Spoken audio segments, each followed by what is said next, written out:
Hello guys, welcome back to my YouTube channel. जैसे कि last lecture के माध्यम से आपने जलवायु तथा जलवायु से संबंधित सभी प्रकार के प्रश्नों का जवाब जाना, इस लेक्चर में जलवायु से संबंधित एक थ्योरम जिसे कोपेनहेगन ने 19वीं शताब्दी में दिया था। क्योंकि यह theorem exam point of view से काफी ज्यादा इंपॉर्टेंट है, खासकर उन विद्यार्थियों के लिए जो यूपीएससी जैसे सिविल सर्विसेज एग्जामिनेशन के लिए तैयारी कर रहे हैं। अतः इस वीडियो के अंत तक बने रहें, क्योंकि इस लेक्चर में इस थ्योरम के रिगार्डिंग सभी प्रकार के प्रश्नों का जवाब शामिल किया गया है। यह लेक्चर यूपीएससी के नजरिए से काफी ज्यादा इंपॉर्टेंट होने वाला है। अब हम बिना वक्त गवाए इस थ्योरम को समझने का प्रयास करते हैं। क्योंकि जर्मन वैज्ञानिक व्लादिमीर कोपेन ने सन 1900 में जलवायु को वर्गीकरण प्रस्तुत किया।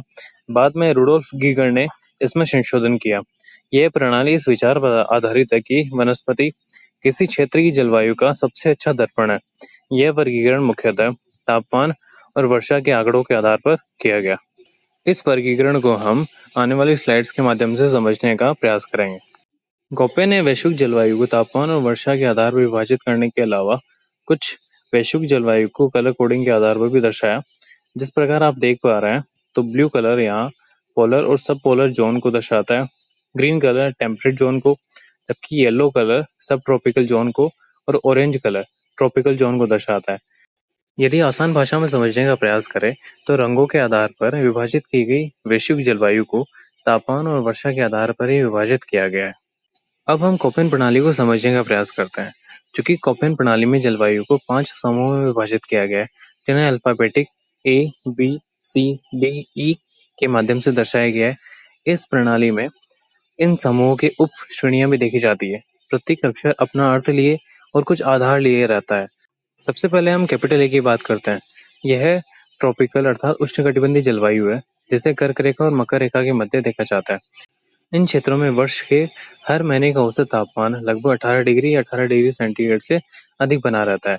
इसके 3 उप प्रकार है, जैसे एएफ, एएम, एडब्ल्यू या एएस।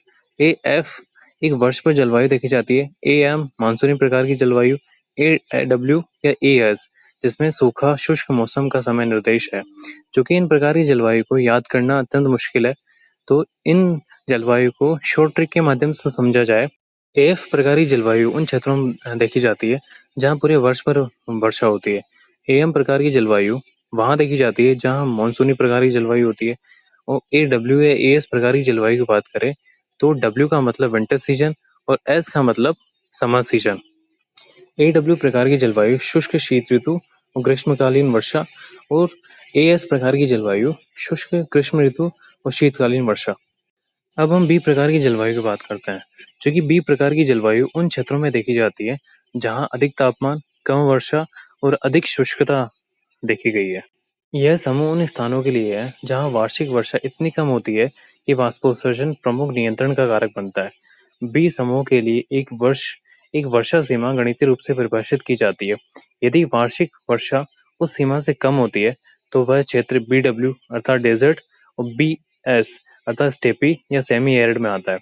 इस सीमा और गणना का विवरण नीचे दिया गया है, और जिन्हें आने वाली स्लाइड्स के माध्यम से हम समझने का प्रयास करेंगे।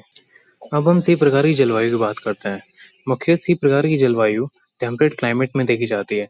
इन स्थानों में सर्दी का सबसे ठंडा तापमान -3 डिग्री सेंटीग्रेड से ऊपर और 18 डिग्री सेंटीग्रेड से नीचे बना रहता है, तथा कम से कम एक महीना 10 डिग्री सेंटीग्रेड से अधिक होता है।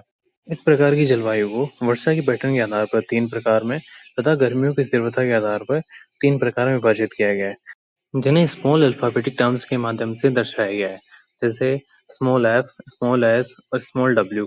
और यदि गर्मी की तीव्रता के आधार पर स्मॉल ए, स्मॉल बी, स्मॉल सी। अब हम डी और ई प्रकार की जलवायु की बात करते हैं। चूंकि डी प्रकार की जलवायु यह एक महाद्वीपीय ठंडी सर्दियों वाले क्षेत्र में देखी जाती है। इनके ठंडे महीने का औसत तापमान -3 डिग्री सेंटीग्रेड से नीचे बना रहता है, और गर्मियों में कम से कम एक महीना 10 डिग्री सेंटीग्रेड से अधिक रहता है। उपविभाजन वही वर्षा और तापमान के आधार पर किया गया है। यदि ई प्रकार की जलवायु की बात करें, तो इसे ध्रुवीय जलवायु के नाम से जाना जाता है। इन क्षेत्रों में वार्षिक तापमान बहुत कम देखा गया है।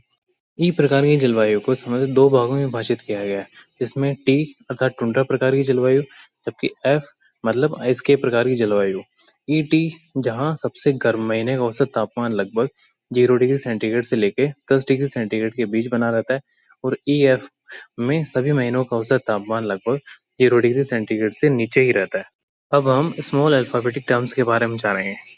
जैसे स्मॉल एफ मतलब फुल ऑन वर्षा, इन क्षेत्रों में पूरे वर्ष भर वर्षा देखी जाती है। स्मॉल एस जिसमें शुष्क ग्रीष्म ऋतु और शीतकालीन वर्षा देखी गई है।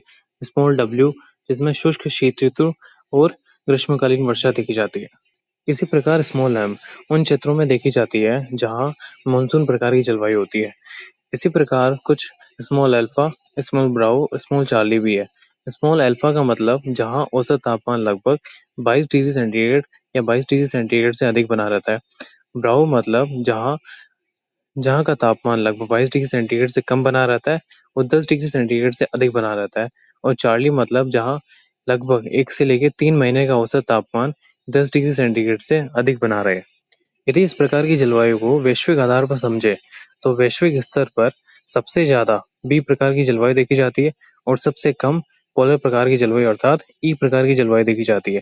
प्रतिशत आधार पर ही हम समझ सकते हैं, जैसे ए प्रकार की जलवायु लगभग 22.2%, बी प्रकार की जलवायु लगभग 32.2%, सी प्रकार की जलवायु लगभग 16.5%, डी प्रकार की जलवायु लगभग 24% और ई प्रकार की जलवायु 5.1% देखी गई है।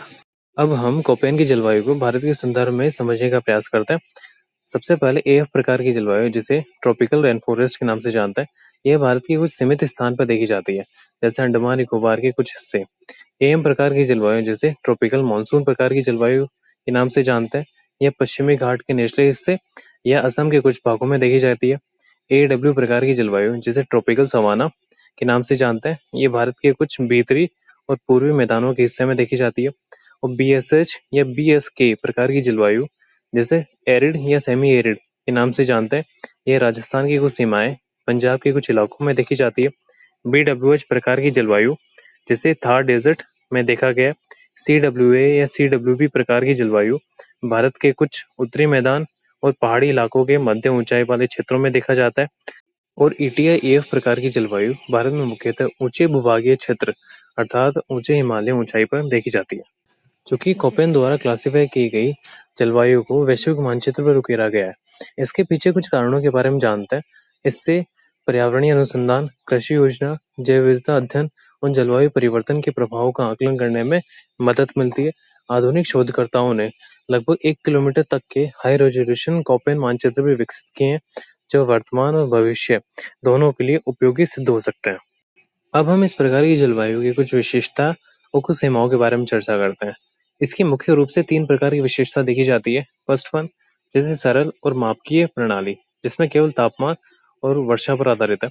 सेकंड वन वनस्पति और जलवायु के बीच संबंध। थर्ड वन कृषि, पारिस्थितिकी और भौगोलिक अध्ययन के लिए अधिक उपयोगी। यदि इसकी कुछ लिमिटेशन के बारे में बात करें तो इसकी मुख्यतः 3 प्रकार की लिमिटेशन है। जैसे यह केवल औसत आंकड़े प्रोवाइड कराती है। सेकंड वन पर्वतीय व स्थानीय जलवायु और थर्ड वन जलवायु परिवर्तन के लिए नए पैटर्न दर्शाने में सीमित। क्योंकि इन सेकंड वन को यदि इलेबरेट करें तो यह जलवायु का क्लासिफिकेशन पर्वतीय और स्थानीय जलवायु को ठीक तरह से नहीं समझा पाता। अब तक हमने कोपेन द्वारा जलवायु के किए गए क्लासिफिकेशन को समझा तथा इसके प्रकारों के बारे में जाना और भारत के संदर्भ में किए क्लासिफिकेशन को भी समझने का प्रयास किया। इसी संदर्भ में हम कुछ प्रश्नों पर चर्चा करेंगे जो यूपीएससी की पॉइंट ऑफ व्यू से काफी ज्यादा इंपॉर्टेंट है। जैसे पहला प्रश्न, कोपेन की जलवायु वर्गीकरण का आधार स्पष्ट कीजिए तथा भारत के संदर्भ में इसकी प्रासंगिकता बताइए। सेकंड वन, शुष्क जलवायु के निर्धारण हेतु प्रयुक्त मापदंड को स्पष्ट कीजिए। थर्ड वन, भारत में कोपेन के अनुसार पाई जाने वाली जलवायु के प्रकारों के बारे में वर्णन कीजिए। अतः आज के लेक्चर में बस इतना ही। यदि आपको ये वीडियो नॉलेजेबल लगा हो तो प्लीज़ इस वीडियो को लाइक कीजिए, शेयर कीजिए एंड सब्सक्राइब करना मत भूलिए, क्योंकि आपका एक हल्का सा इनिशिएटिव हमें इस प्रकार की वीडियो बनाने के लिए मोटिवेट करता रहता है। आपके वीडियो के अंत तक बने रहने के लिए आपका धन्यवाद।